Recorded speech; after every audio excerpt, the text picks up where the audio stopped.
नमस्कार दोस्तों, गौतम बुद्ध ने बताया जिंदगी की कीमत क्या है।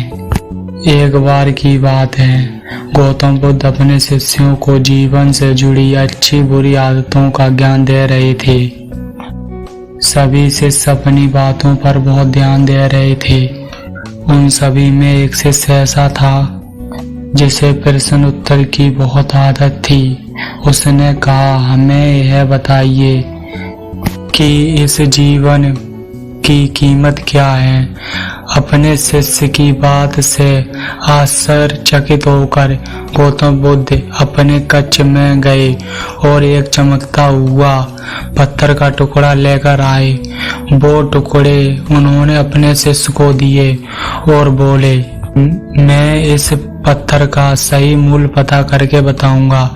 जब तुम इस पत्थर का सही मूल्य पता लगाओगे, साथ ही यह ध्यान रखना कि सुरक्षा, यह पत्थर का टुकड़ा किसी को बेकार नहीं है। गौतम बुद्ध की बात सुनकर वह शिष्य बाजार चला गया। बाजार में उसकी नजर सबसे पहले एक फल वाले पर पड़ी।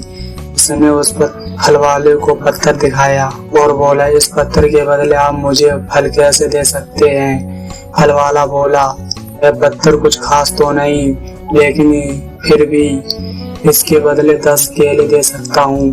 वो शिष्य उस पत्थर को लेकर आगे चला गया।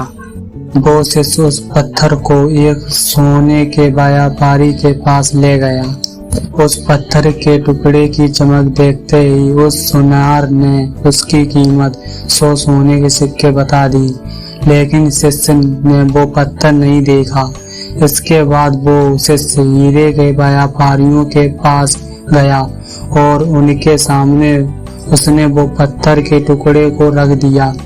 फिर उसकी मूर्ति की और हाथ में उस पत्थर को कपड़े में लपेटते हुए वो बोला, तुम जिसे मामूली पत्थर समझकर उसकी कीमत पूछ रहे, वो असल में यह एक बेशकीमती रूबी है।